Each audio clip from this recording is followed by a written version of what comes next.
Hola, ¿qué tal? Vamos a resolver ahora el ejercicio 6 del seminario 3 de estructura de la materia. Les muestro el enunciado.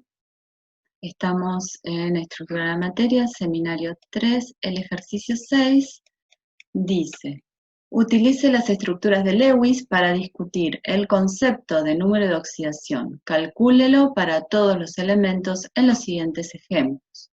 Y nos da un montón de ejemplos. No voy a hacer todos porque me parece que no es relevante, no lo van a necesitar. Vamos a hacer un par como para que tengan una idea de cómo se trabaja. Lo primero que les quiero comentar es que ustedes saben calcular los estados de oxidación de los distintos elementos que forman un compuesto si tienen en cuenta que hay elementos que ya saben los estados de oxidación y que la suma de todos los estados de oxidación tiene que ser igual a la carga de la especie química que están estudiando, ¿no? Entonces, eso sirve y sigue siendo válido, eso no es un problema. Si ustedes hacen los cálculos de esa manera, por ejemplo, para el óxido eh, que tienen acá de cloro, ¿sí? El tóxido de dicloro, van a encontrar los estados de oxidación sin ningún problema, igual que si lo hacen con las estructuras de Lewis. Lo que pasa es que hay compuestos en los que el mismo elemento químico participa del compuesto con distintos estados de oxidación. Y en esos casos, hacerlo directamente como lo hacíamos a principio de año, por suma de los estados de oxidación de todos los elementos presentes, no alcanza, no me sirve, o me lleva a valores que no son realmente los que son representativos de lo que está ocurriendo en ese compuesto o en esa especie química. En ese caso vamos a ver que son bastante importantes. ¿Se acuerdan de tiosulfato y tetrationato? Que cuando quisimos hacer la hemireacción redox para este par, nos encontramos con que el estado de oxidación parecía que era un número decimal y que entonces yo le dije, bueno, no, calcúlenlo directamente a partir de balancear cargas y masas. Y bueno, ahora vamos a ver cómo hacerlo con la estructura de Lewis. Y después está este otro compuesto que se llama peroxidisulfato, que tiene una particularidad que se las voy a contar ahora, y que es una especie que en realidad es un peróxido, ¿sí? Y que eso hace que los estados de oxidación también sean difíciles de estimar. Bueno, lo primero que vamos a hacer es repasar lo que conocemos para calcular el número de oxidación o el estado de oxidación de una especie química a partir de las estructuras de Lewis. Seguramente en las clases, en los videos de las clases, tienen una placa muy parecida a esta. Y lo más relevante para hacer este tipo de análisis es que necesito en cada enlace, ¿sí? En cada par de electrones, par de átomos que están unidos, saber en ese par cuál es el más electronegativo. Y entonces los electrones del enlace van a valer o se van a tener en cuenta solamente para el más electronegativo. Y el menos electronegativo pierde control de los electrones de los enlaces. Por eso hay como dos fórmulas. O sea, ustedes se acuerdan que calculamos cargas formales y había una sola fórmula que era para todos los elementos que formaban un compuesto químico. En este caso va a haber una fórmula para el más electronegativo y una fórmula diferente para el menos electronegativo. ¿Qué tienen de parecido? ¿Qué tienen igual las dos fórmulas? Que se empieza a trabajar con la cantidad de electrones de valencia del átomo cuando está en estado libre. O sea, en los dos casos voy a poner la cantidad de electrones de valencia. Y después le voy a restar. En el caso del átomo más electronegativo le voy a restar los pares de electrones no enlazantes que estén alrededor de ese átomo y también todos los que participen en los enlaces. Y cuando voy al menos electronegativo, solamente voy a restar los que corresponden a pares de electrones no enlazantes, ¿sí? O sea, los enlaces se quedan todos con el más electronegativo. ¿Qué diferencia hay respecto de la ecuación de cargas formales? Para carga formal yo usaba el número de electrones de valencia, eso sí, y después restaba. Los pares que no estaban enlazando los restaba completos. Y los enlaces consideraba de ese enlace, que son 2 electrones, un electrón para un átomo, un electrón para el otro. La mitad para cada uno. Ahora no. El más electronegativo se lleva a todos y el otro se queda sin nada. Vamos a ver entonces cómo sería hacer ese tipo de estudio a partir de la estructura de Lewis de cada uno de los elementos. ¿Cuál es el problema? Lo primero que tengo que hacer es hacer bien la estructura de Lewis. Si la estructura de Lewis no la hago bien, es muy difícil que pueda llegar a los estados de oxidación correctos. Voy a empezar con el óxido de cloro ese que estábamos viendo ahí, porque a veces les cuesta justamente pensar cómo es la estructura de Lewis. Recuerden ustedes que la estructura de Lewis es una representación en el plano, o sea que no habla de la forma que tiene la molécula, simplemente de dónde están los electrones acompañando a qué átomos o formando qué enlaces. Bien, entonces, la molécula que voy a mirar es cloro 2, oxígeno 7, ¿sí? Lo primero que tengo que calcular es la cantidad de electrones de valencia que tengo. El cloro tiene 7 electrones de valencia y hay 2. Y tengo el oxígeno, tiene 6 electrones de valencia y hay 7 oxígenos. Y por lo tanto voy a trabajar con 56 electrones de valencia. Esta es la cantidad de electrones que voy a poder usar, voy a tener que usar para hacer mi estructura de Lewis.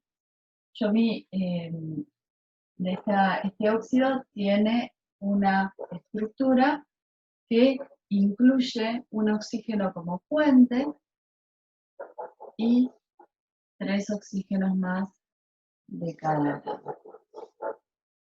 ¿Sí?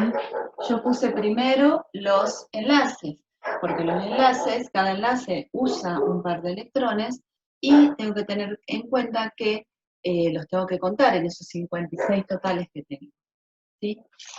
Si el enlace no existe, si yo no tuviera un par de electrones que me permita unir este cloro con este oxígeno, el enlace no existe y ese oxígeno no formaría parte de la molécula.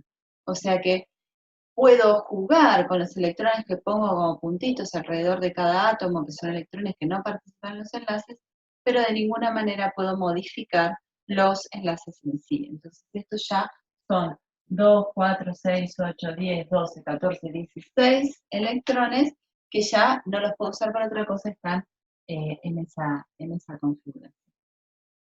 Lo siguiente que voy a hacer es completar con la cantidad de electrones que corresponde. 2, 4, 6, 8, 10, 12, 14, 16, 18, 20. Lo que voy a hacer es completar el octeto para todas las especies involucradas.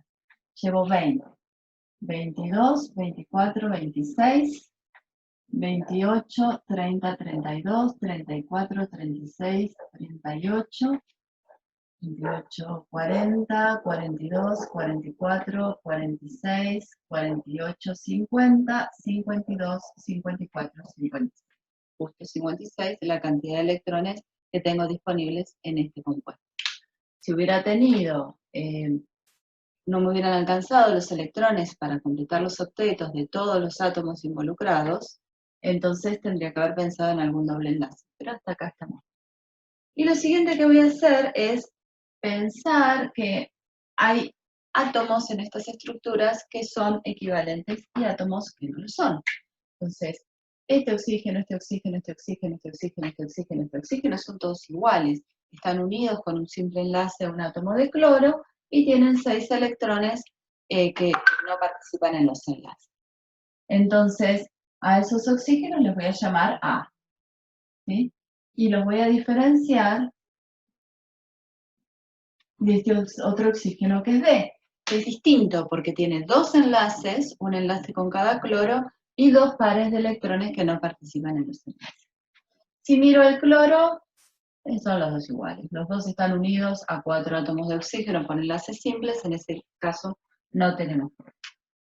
Y ahora vamos a mirar cuál de estos dos elementos que forman el compuesto con el que estoy trabajando tiene mayor electronegatividad. Entonces pongo electronegatividad para el cloro y electronegatividad para el oxígeno. La electronegatividad del cloro es 3,16, la electronegatividad del oxígeno es 3,44, y entonces sé que el más electronegativo es el oxígeno. O sea, el oxígeno se queda con todos los electrones que puede. ¿Qué significa eso?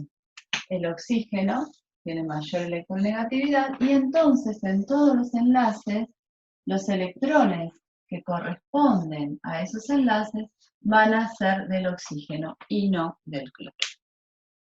Voy a calcular entonces estado de oxidación del cloro, que es el mismo para los dos casos, tiene 7 electrones de valencia cuando está aislado, y cuando participa en los enlaces, fíjense que todos los electrones que tiene el cloro, los 8 electrones, 2, 4, 6, 8 en la estructura de Lewis, los 8 corresponden a enlaces con oxígeno, o sea que los perdió.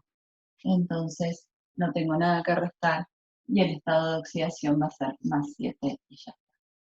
Estado de oxidación del oxígeno, y acá voy a tener que decir si voy a mirar el A o el B. Vamos a ver primero el A, porque soy así re tradicional. Y entonces, en la cantidad de electrones de valencia del átomo de oxígeno aislado es 6. Y ahora voy a mirar cuántos electrones tiene el oxígeno en este momento.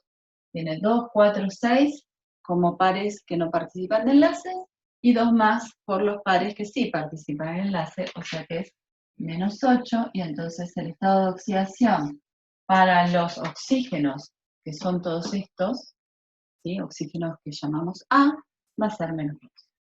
Estado de oxidación para el oxígeno que llamé B va a ser igual a 6, que es la cantidad de electrones de valencia que tiene el oxígeno, porque es del grupo 6, y voy a mirar el átomo, tiene 2, 4 electrones que le pertenecen porque son pares no enlazantes, y tiene 2, 4 más, que son de los enlaces con cloro, que se los quedó por ser más electronegativo, o sea que también es menos 8, y el estado de oxidación igual me da menos 2. Entonces, de esta manera puedo calcular los estados de oxidación de los dos elementos en el átomo de cloro. Fíjense que aunque hay oxígenos que no son equivalentes porque están unidos de forma diferente, los dos tienen el mismo estado de oxidación. Bien, este momento sería un momento en el que ustedes podrían frenar la explicación y tratar de resolver, en base a lo que vimos recién, el resto de los compuestos que están planteados en el ejercicio.